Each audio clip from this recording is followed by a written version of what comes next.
అబద్ధాలను చూసి నాకే ఒకసారి అనుమానం వచ్చింది. నేనేమైనా నిజంగానే వ్యవసాయ మోటార్ల కాడీలు మీటర్లు పెడతారని అన్ననా ఏంది అని మొత్తం రికార్డు తెప్పించిన అధ్యక్ష.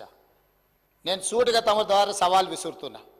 నేను చదివింది వాళ్ళు సంతకాలు పెట్టిన అగ్రిమెంటులో కాలం బై కాలం ట్రైపార్టీట్ అగ్రిమెంట్ ఎట్లా చేసిండ్రు, ఏ విధంగా డిస్ట్రిబ్యూషన్ ట్రాన్స్ఫార్మర్స్ దగ్గర మీటర్లు పెడతామన్నారు, ఏ విధంగా 500 యూనిట్స్ అబో కన్జ్యూమర్స్ దగ్గర మీటర్లు పెడతామన్నారు, ఏ విధంగా 200 యూనిట్ల కంటే పైన వినియోగదారుల మీద ఏ విధంగా మీటర్లు పెడతామన్నారు, సంతకాలు పెట్టిన అధికారులకు సంబంధించిన వివరాలు నేను స్పష్టంగా చెప్పడమే కాకుండా ఈ డాక్యుమెంటు వాస్తవాలను వారు చూసి నేర్చుకుంటారు, సర్దిద్దుకుంటారు, ఈ సభకు క్షమాపణ చెప్తారని ఊహిస్తే దీన్ని మళ్ళీ తప్పుదోవ పట్టించే విధంగా అధ్యక్ష ఇప్పుడు నేను అడిగి హౌస్లో నేను ఏం మాట్లాడినో టోటల్ రికార్డ్ తెప్పించిన అధ్యక్ష.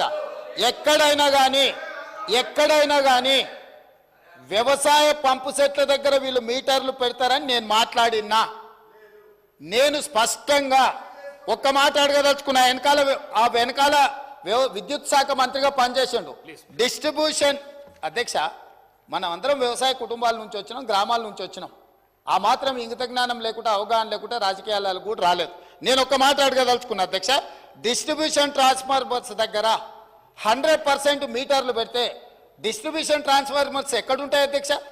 డిస్ట్రిబ్యూషన్ ట్రాన్స్ఫార్మర్స్ కింద వ్యవసాయ కనెక్షన్స్ ఉండవా? వ్యవసాయానికి పోయే కాడ నువ్వేం చేస్తున్నావు? హోల్సేల్గా డిస్ట్రిబ్యూషన్ దగ్గర పెడుతున్నావు. ఈచ్ ఇండివిజువల్ వ్యవసాయదారుడి దగ్గర నువ్వు మీటర్లు పెడతలేవు. కానీ నేను ఎక్కడైనా ఆ మాట అన్నానా? నేను ఎగ్జాక్ట్గా ఇందులో ఉన్న కంటెంట్ చదివి వినిపించి నరేంద్ర మోడీ తోటి వీళ్ళు 2017 జనవరి 4 నాడు సంతకాలు పెట్టినరు. ఆ సంతకాలలో స్పష్టంగా డిస్ట్రిబ్యూషన్ ట్రాన్స్ఫార్మర్ల దగ్గర జూన్ 30 తారీఖు 2017 లోపల మీటర్లు పెడతారు. అదేవిధంగా ఫీడర్ మీటరింగ్ దగ్గర జూన్ 2017కు పెడతారు. అదేవిధంగా 500 యూనిట్లు వినియోగించే వినియోగదారుల దగ్గర స్మార్ట్ మీటర్స్ పెడతారు. ఏది డిసెంబర్ 31, 2018. అదేవిధంగా 200 యూనిట్లు వినియోగించే వినియోగదారుల దగ్గర స్మార్ట్ మీటర్స్ 2019లో పెడతారని నేను చెప్పి ఎవరెవరు సంతకాలు పెట్టినరో అధికారుల పేర్లు కూడా చెప్పిన. ఈరోజు ఇప్పుడు నేను అడుగుతున్నా అధ్యక్ష, స్పష్టంగా ఈ రికార్డు అంత ఇక్కడ ఉంది. దీంతో పాటు ఈ రికార్డు కూడా వాళ్ళని ఒకసారి చూడమని. మళ్ళీ సభను తప్పుదోవ పట్టించి ముఖ్యమంత్రి గారు తొందరపడతారు, కాగితాలు తెచ్చిస్తే చదువుతారు. నాకేం తొందర ఏముంది అధ్యక్ష? పదవి పోయినందుకు మీకు తొందర ఉంది, మీకు బాధ ఉంది, మీకు దుఃఖం ఉంది.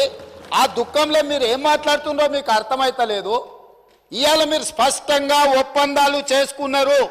నరేంద్ర మోడీ గారు మీరు కలిసి 2017 జనవరి 4 నాడు సంతకాలు పెట్టినరు. ఇవాళ ఈ ఒప్పందం ప్రకారం తెలంగాణ రాష్ట్ర ప్రభుత్వం ఈ ఒప్పందాలను ఒకవేళ అమలు చేయకపోతే, ఈ స్మార్ట్ మీటర్స్ బిగించకపోతే ఈ అగ్రిమెంటును ఉల్లంఘించడమని కేంద్ర ప్రభుత్వము డిస్కాంల మీద చర్యలు తీసుకునే అవకాశం ఉంది. ఇప్పుడు మెడ మీద కత్తి వేలాడుతుంది. వీళ్ళు చేసిన దుర్మార్గమైన ఒప్పందాలు తెలంగాణ రాష్ట్రానికి గుదిబండగా మారి, ఆనాడు వాళ్ళు ప్రేమించుకున్నప్పుడు సంతకాలు పెట్టుకున్నప్పుడు ఇవన్నీ కనిపిరాలి. కానీ ఎన్నికల దగ్గరకు వచ్చినప్పుడు వ్యవసాయ పంపు సెట్లకు మీటర్లు పెడితే రైతులు ఊరేస్తారని తెలిసి ఇవాళ మేము తిరగబడ్డాం. మేము 30,000 కోట్ల రూపాయలు తెచ్చుకోలేదు. ఎవరిని మభ్య పెడుతున్నారు అధ్యక్ష? ఇప్పుడు కూడా నేను స్పష్టంగా చెప్తున్నా, ఇది మీరు సంతకాలు పెట్టిందా కాదా, మీరు ఒప్పందాలు చేసిందా కాదా?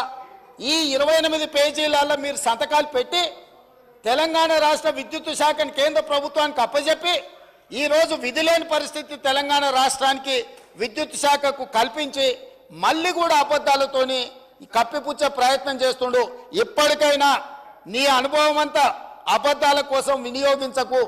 నీ అనుభవము కనీసము ప్రజలకు, రైతులకు, వినియోగదారులకు ఉపయోగపడే విధంగా, అదేవిధంగా గతంలో చేసిన పాపాలను సభ ద్వారా చర్చ వచ్చినప్పుడు తెలంగాణ ప్రజలకు క్షమాపణ చెప్తే రేపు రాబోయే రోజుల్లో 1-6 సీట్లు వస్తాయి.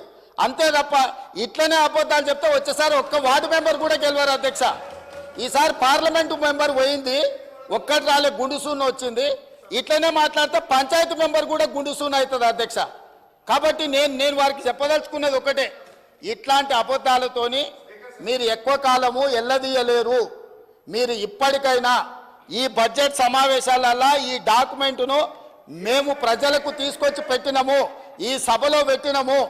ఇప్పటికైనా వాస్తవాలు బయటకు వచ్చినాయి. తెలంగాణ సమాజం అర్థం చేసుకోవాలి. ఇంతకాలం వాళ్ళు ఊకదంపుడు ఉపన్యాసాలు ఏవైతే చెప్పిర్రో, మేము కేంద్ర ప్రభుత్వం మీద పోరాటం చేసినాం, మేము సంతకాలే పెట్టలేదు, మేము మీటర్లు పెట్టమన్నాం, అన్నీ పచ్చి అబద్ధాలు అధ్యక్ష. సంతకాలు పెట్టిన అధికారులు నేను మళ్ళొక్కసారి చదివి వినిపించదలుచుకున్నా అధ్యక్ష. ప్రభుత్వం తరఫున పోయి సంతకాలు పెట్టింది Ajay Mishra IAS, special chief secretary energy department government of Telangana, and southern discom power distribution company of Telangana limited Shri Raghumar Reddy, chairman and managing director. At the same time northern power distribution company limited of Telangana, A Gopal Rao, chairman and managing director. వీళ్ళందరూ స్పష్టంగా ఒప్పందాలు చేసి సంతకాలు పెట్టి ప్రజలు ఎప్పుడైతే గుర్తుపట్టి కర్రు కాల్చి వాత పెడతారని అనుకున్నారో అప్పుడు మాట తిప్పేసి మాట్లాడుతున్నారు అధ్యక్ష.